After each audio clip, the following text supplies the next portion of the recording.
Tirupattur plaza matric மேல்நிலைப் பள்ளியில் முப்பெரும் விழா. மாணவர்களின் பல்வேறு திறமைகளை வெளிக்கொண்டு வரும் நம்மால் முடியும் நிகழ்ச்சிக்கு பெற்றோர்கள் வரவேற்பு. சிவகங்கை மாவட்டம் திருப்பத்தூர் அருகே புதுக்காட்டாம்பூரில் உள்ள பிளாசா மெட்ரிகுலேஷன் மேல்நிலைப் பள்ளியில் சர்வதேச மகளிர் தினம், நம்மால் முடியும் மற்றும் மாணவர்களின் பட்டிமன்றம் என முப்பெரும் விழா நடைபெற்றது. இந்த விழாவிற்கு பள்ளியின் தலைவர் லயன் பிளாசா சேகர் தலைமை வகித்தார். பள்ளியின் முதல்வர் லயன் பிளாசா ராஜேஸ்வரி சேகர் வரவேற்புரை நிகழ்த்தினார்.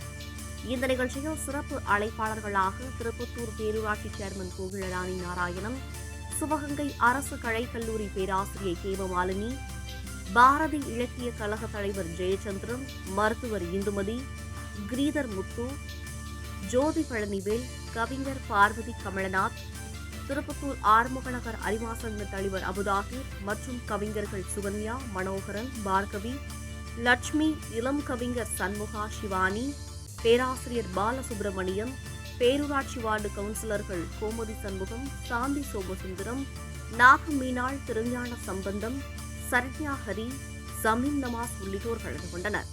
மாணவிகளின் பரதநாட்டியத்துடன் துவங்கிய இந்த முப்பெரும் விழாவில் பேரூராட்சி சேர்மன் கோகிலராணி பெண்கள் தினம் பற்றி சிறப்புரையாற்றினார். அவரைத் தொடர்ந்து சிறப்பு அழைப்பாளர்கள் தங்களது தனித்துவமான உரையை மாணவர்கள் மற்றும் பெற்றோர்கள் மத்தியில் வழங்கினர். தொடர்ந்து நம்மால் முடியும் என மாணவர்களிடையே பல்வேறு தலைப்புகளில் பேச்சு போட்டி நடைபெற்றது. இதில் முதல் வகுப்பு மற்றும் 9ஆம் வகுப்பு வரை உள்ள மாணவ மாணவிகள் கலந்து கொண்டு அசத்தினர். தொடர்ந்து கவிஞர் பார்கவி கமலநாத் தலைமையில் விவாத மேடை நடைபெற்றது. இதில் இன்றைய இளைஞர்களுக்கு பெற்றோர்கள் அளிக்கும் சுதந்திரம் அவசியமானதா ஆபத்தானதா என்ற தலைப்பில் மாணவிகள் விவாதம் செய்தனர். இதனையடுத்து சிவகங்கை அரசு கலைக்கல்லூரி பேராசிரியை ஹேமமாலினி தலைமையில் இன்றைய சமூகத்திற்கு தேவையானது கல்வியா செல்வமா என்ற தலைப்பில் பட்டிமன்றம் நடைபெற்றது.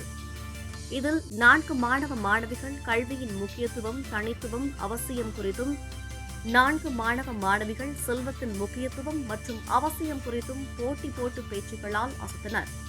விழாவில் கலந்து கொண்ட நூற்றுக்கணக்கான பெற்றோர்கள் மாணவர்களின் பேச்சை கேட்டு கைதட்டி உற்சாகப்படுத்தினர்.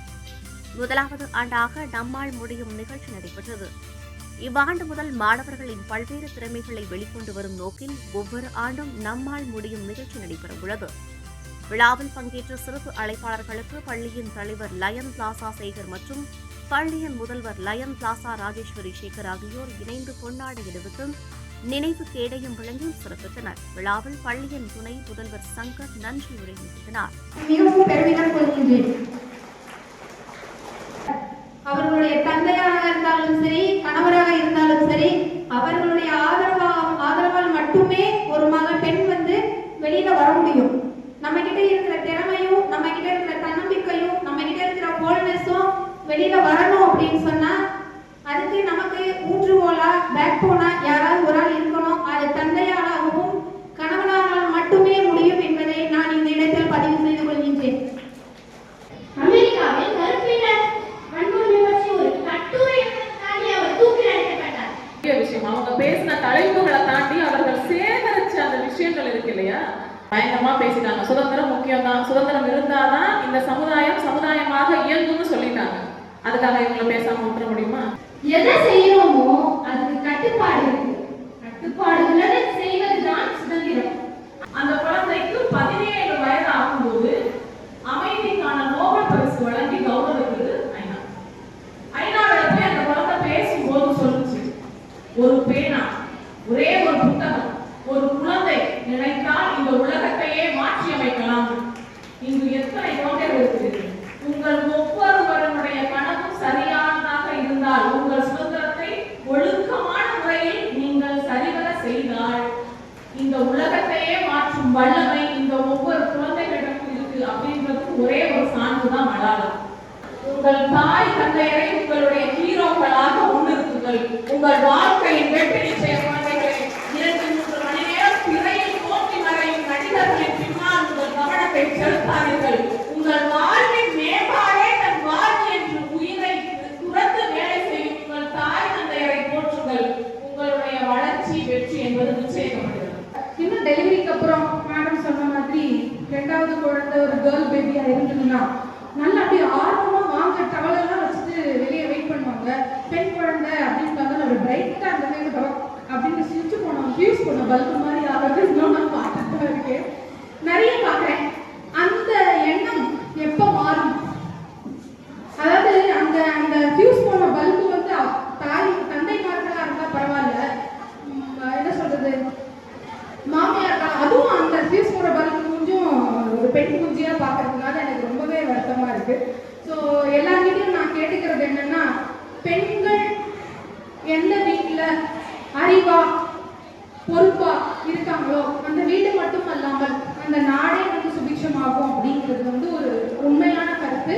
ஸோ 2 பெண்கள் வீட்டில் இருக்காங்க, குழந்தைகள் 2 பேருமே பெண்கள் தான் அப்படின்னு நினச்சி வருத்தப்படுறவங்க தயவு செஞ்சு வருத்தப்படாதீங்க.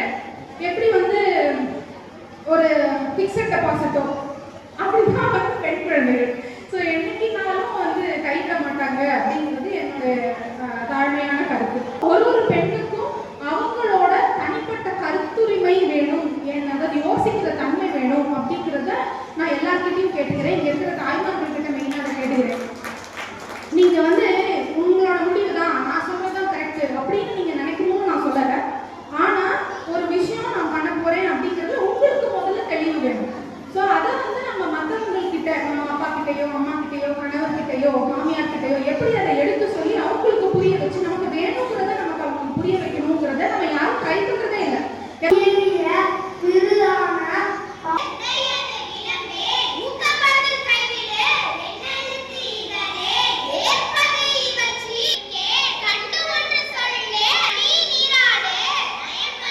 மிக சிறப்பான ஒரு நிகழ்வு இங்கே அமைய பெற்றிருக்கிறது.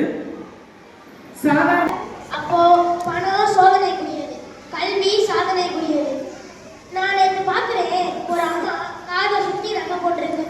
அட என்னம்மா நீங்க அப்படி போடுறீங்கன்னு கேட்டா அந்த அம்மா சொல்லுது, செல்வத்துள் செல்வம் செவிச்செல்வம். இன்றைக்கு ஏடு தூக்கும் பிள்ளைகள் தான் நாளைக்கு நாடு காப்பார்கள். சொத்து முழுவதையும் சிறந்த கண்டுபிடிப்புகளை உருவாக்குபவர்களுக்கு ஆண்டுதோறும் பரிசளிக்க வேண்டும் என நினைத்த அவர் நோபல் பரிசை நிறுவினார். வயசானா பென்ஷன் தருவாங்களா? யாருக்கு பென்ஷன் தருவாங்க? வீட்டுல சும்மா உட்கார்ந்துட்டு இருக்கிறவங்களுக்கு பென்ஷன் தருவாங்களா?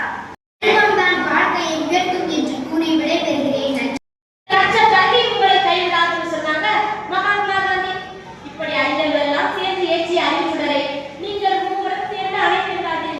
நடுவர்களை சுத்தரிட்டு செய்யலாம் சொல்லவே கூடாது. அவருக்கு வருட சம்பளம் 619 கோடியா.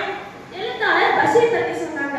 2 ரூபாய் இல்லாம ஒரு எழுத்தாளர் அசுங்கப்பட்டாரு. தெரியல? இதுல இருந்து என்ன தெரியுது? 2 ரூபாய் இல்லைன்னா எழுத்தாளர் இருந்தாலும் சட்டையை கழிச்சுவாங்க. கல்வி அப்படின்றது பாத்தீங்கன்னா நம்ம வாழ்க்கை நிறைய சவால்களை நமக்கு கொடுக்கும்.